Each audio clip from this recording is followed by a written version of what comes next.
Welcome to Art Kitchen. I'm Mo Golden, and I'm here today with musician Eleanor Murray, best known for her folk music, which she performs under her own name. Eleanor is also half of a few other amazing musical projects, such as the post-rock group Antarctica, and most recently, the electro-pop production Cave Green. Eleanor is a prolific and versatile songwriter, beloved by the indie music scene. She's toured the US several times, put out 5 albums, and shared the stage with many badass musicians such as Tune Yards and Kimya Dawson. Hey, Eleanor! Thanks so much for being here. Oh, thanks for having me. Yeah. So, have you always been an artist, or is there like an aha moment or a decision moment that you can think of? From as long as I can remember, I've always been an artist. It definitely started with visual arts, drawing and painting before music ever entered the picture. Growing up I used to always be drawing, and or if I wasn't doing that, I was also really into just pretend, and just like every other kid, but I feel like that has also helped me become a musician. Just being able to pretend like you can do something helps you then try to do something. That makes sense. But yeah, I was very into drawing and painting, and then actually went to pursue it in college, and then that didn't work out, and then kind of transitioned to music after that. What do you mean it didn't work out? I went to an art school. I went for oil painting, and it burnt me out. I didn't like the community, and and I actually haven't picked up oil paint since then. It wasn't the right path for me, and I was just getting more and more excited about playing music. So yeah, I only did that 1 year. Yeah, and so when you were painting, were you also playing music, or was there a clear change? I was also playing music. I guess I did grow up with music, but drawing and painting was always my favorite thing to do, and then music was on the side. And then once I moved away from home and started playing out more publicly, I just realized that that's what I wanted to do. Professional musician. And have your motivations and reasons for creating art changed over time? Yes, definitely. And it's been kind of a recent big shift for me. So for writing songs, my history with it has been kind of this therapeutic process where I'm going through something, and for me to kind of process that situation, I always end up writing a song about it, and so it helps me just figure out things in my life, and so it's always been very personal and very centered around me, how do I feel about this? And then recently it's starting to shift where I'm trying to make it less personal, less about me, and kind of widen the lens of what I want the songs to be about, and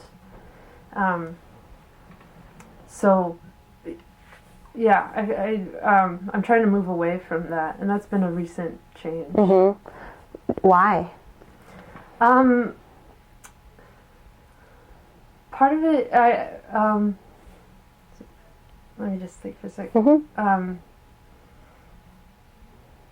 I guess, yeah, there's been a lot of changes in my life recently, but I guess what I want the role of music and my songwriting to be is something I can give to the world, and it's been more of a shift to ask kind of the world and the universe, what needs to be heard right now? What do people, what do I think, or what does the world want to hear me say, and how can even the earth benefit from that, instead of just telling that same personal story over and over that kind of seems starting to feel more selfish. Not selfish in a bad way, just it is more self-centered. Yeah. And instead offer my voice in songwriting to kind of talk about larger issues that I think are more beneficial to the world. Yeah, and it makes sense too, like, hearing you say that, it just like makes sense that you'd have to go through that personal process first, and like the process of like understanding in yourself what needs to be heard and what needs to be spoken, like, would prepare you to do that on the larger scale too. So it's probably like, it feels like, as I was hearing you speak, like it feels like just like an evolution of that process rather than like just like a redirect. Yeah, totally. Yeah, that's a good way to put it. Yeah. And I can kind of see it from the very beginning being like, with each song it becomes less personal. I actually scratch that. I don't really believe that. Sorry. I agree with how you just phrased it. I can't really add to that. So in what ways, like with your process changing over time, how have the actual creations, the actual songs or music changed along with your personal process? To be real simple about it, it's gone from being mostly folk music and acoustic music, and now it's very much electronic based and moving towards the dance genre. And I think that's connected to that sense of like trying to move away from myself in songs. Because with my folk music, all of it feels very personal and connected to my identity. Like, this is me, or this is a character of myself, or a part of myself. Yeah. But with the electronic music, in that world, it's becoming more like, what does the song want me to be for it? Yeah. So I don't feel like this strong sense of identity, and I feel like I can be more playful with that. And once there's more room to be whatever you want to be, like, I feel like I'm creating different kinds of music that I wouldn't normally create. Yeah, that's cool. I had never really thought about like the moving from the personal to the universal, like moving from like one person with a guitar to this like multi-layers of music. And like even like listening to your folk music, I feel I have this sense as the audience of like, this is me, like I'm this person listening, versus like listening to the electronic stuff, like we're here doing this. That's really interesting. I hadn't really thought about that. Right. Yeah. And in that other world of folk music, I feel like I would never even attempt to dance or like think of myself as a dancer. But once it's just the shedding that sense of identity, then it's like you can be whatever you want to be. That's how I feel like in the electronic world. Cool. Yeah. Where does your music come from, and how does it come to you, and is that the same or different with these different genres of music? I think, well, as far as where I think it comes from, I love thinking about that, because the simple answer for me is like, I have no idea. And it's the most beautiful, kind of obvious mystery there is in my life of like what music is and the power of it. Like, how does it come to us? Why does it affect us so much? Like, why do some songs make me cry and other songs they don't touch me at all? So I love thinking about that, because it reminds me of like it's a mystery, and it's the most beautiful mystery I know, and I don't have any desire to kind of figure it out. Partly because I know I won't be right. I'll never find the right answer, and also I don't like the idea of simplifying something that's so beyond me. Kind of. What was the second question? how do you receive it, or how does it come to you? It's honestly like when I'm writing songs or thinking of melodies, it's this process of just listening.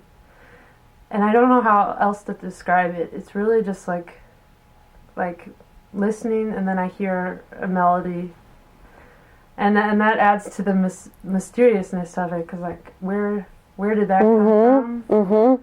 And where was it before it was in your head? It might be outside of me, and then just by like putting your radar up, you pick it up. Yeah, but it's definitely just an experience of listening, and then ideas come. And it's been a similar experience for both folk music and electronic music.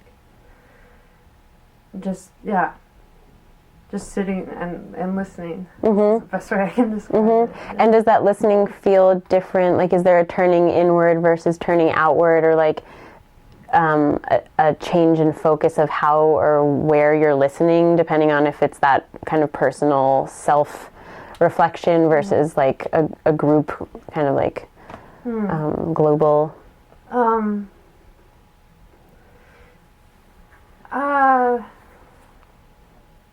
I don't know. I think it's the same. It's the same process, because they're both situations where I'm contemplating the meaning of something, whether it's my own situation or it's a larger question.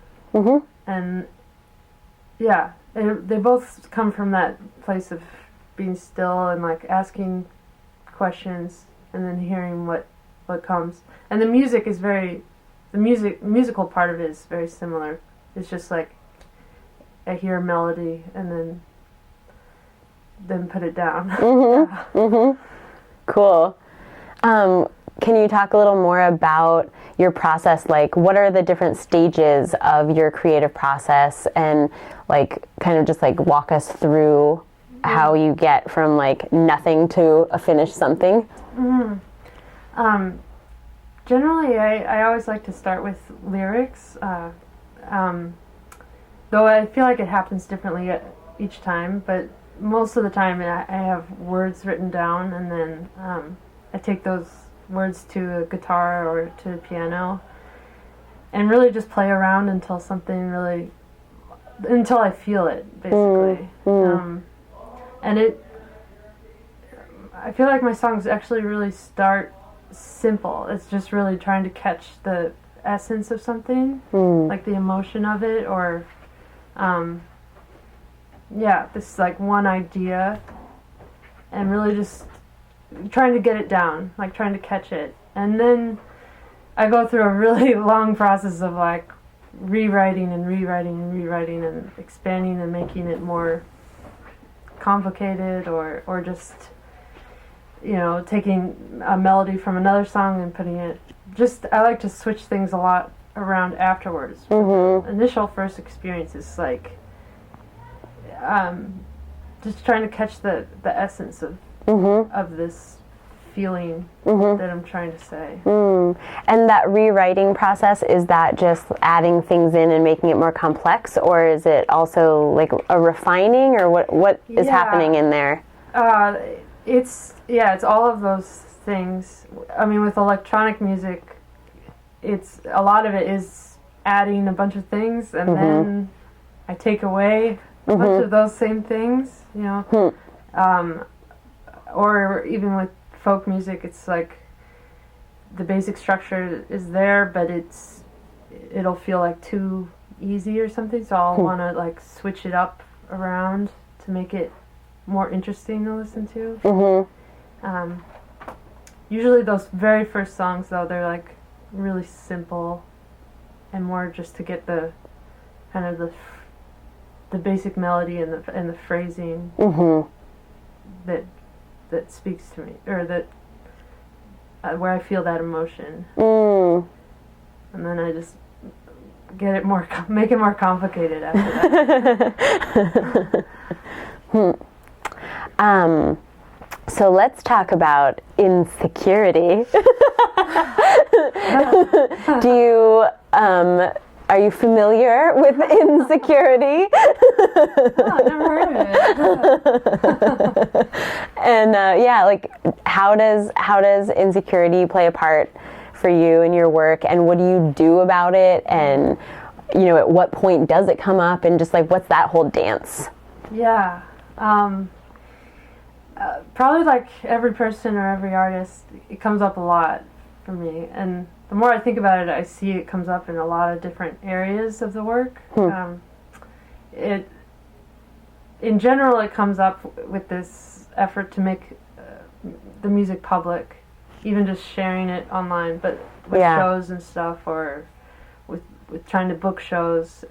As soon as it gets into the public sphere, then all these insecurities come within just that. And I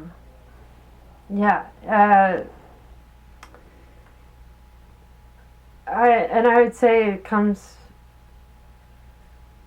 in the form of a voice to me. Like it's generally a really mean voice that wants to prevent me from continuing. I feel like it'll even show up in my songwriting process. Like even before I start writing a song, I'll have an idea, and then this like the voice of insecurity comes and it tells me like, don't even bother. So it comes in the form of this voice that I've gotten to know pretty well in every part of the process. And is that voice, like, is it about putting your work out there? Like, if it was always going to be a secret song, would your insecurity still say, don't bother, this sucks? Or is it about that, like, sharing it with other people that makes your insecurity voice?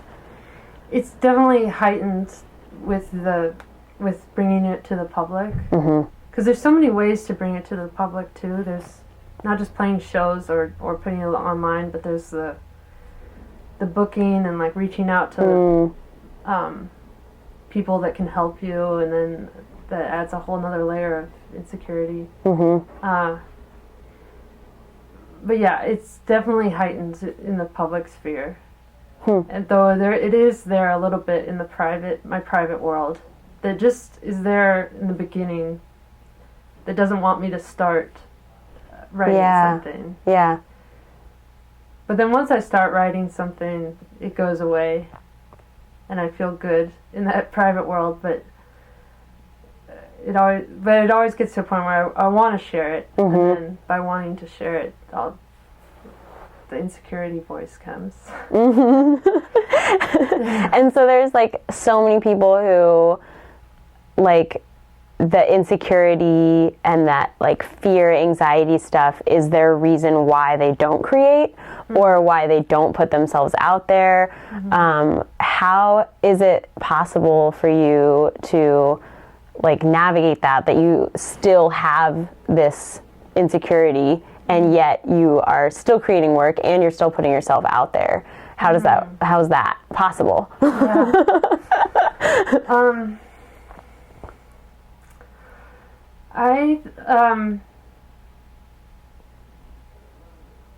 I do have along with that voice, I do have a strong sense of, like, I think other people would benefit from hearing these songs. And part of that just comes from people's feedback that I've heard over the years, where like they reassure me like, yes, you should share this. And then I think it's also that I feel a strong sense of that just when I kind of ask the universe, or like ask, it's really, I go outside and ask the sky what to do. The sky, not, it kind of sounds like this guy. Hey! Hey, you! Asking the stars what to do, and it always comes back to that, like this sense of like, this is what I'm meant to be here for, and that the people benefit from hearing it. Mm-hmm. Even though the voice of insecurity says the exact opposite of that. Mm-hmm. Yeah. So it sounds like in some ways like you're just making a conscious decision of like what part of you you're going to listen to and like what voices you're going to listen to. Yeah. Though the difference between those voices for me is like the voice of insecurity is like whenever I'm struggling with it and I go outside and I kind of ask Mm-hmm. the stars like, okay, what should I do with this? Mm-hmm. Generally I always get I never hear that voice of insecurity in those moments, and it's more the opposite. I'm shown how far off course that voice is, and that voice only wants to hurt me and make me feel bad. So yeah. That's really interesting. But it's it doesn't really get easier. I feel like it's always every show that's dealing with that, and whether you give into it or whether you try to work around it and really hear how you should continue. Yeah. Because that voice always wants me to quit. Yeah, and it's not like once you are used to putting yourself out there, it goes away. It's like every time you make yourself vulnerable and available, it's like, ah! Yeah. And so then, the more you do it, then the more insecure you are. Yeah. And part of what helps with that is honestly friends. Like, there's been, especially with my newer electronic music, I've played shows and I have no idea what happened, and I don't know if I should fall into insecurity or if I should be excited. So I just ask a friend, like, what just happened? Like, give me just the reality of the situation. Yeah. Is everyone happy? Yeah, because you literally can't see because the light sometimes, right? You can't like see if people are like, this lady sucks, or like dancing. Yeah. Or even if I can see people, I don't know if I'm wrong to like feel excited. It's So it's helpful to have somebody to say like, okay, this is what happened. People are happy. Like, it was fine. Wow.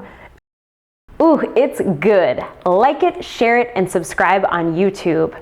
It's youtube.com/MoGoldenVideos. And if that doesn't satisfy your passion for Art Kitchen, then I suggest you come on over to patreon.com/Mo and pledge some sexy support so this project can keep happening. You're just gonna love the community there, and I bet you'll enjoy the rewards too.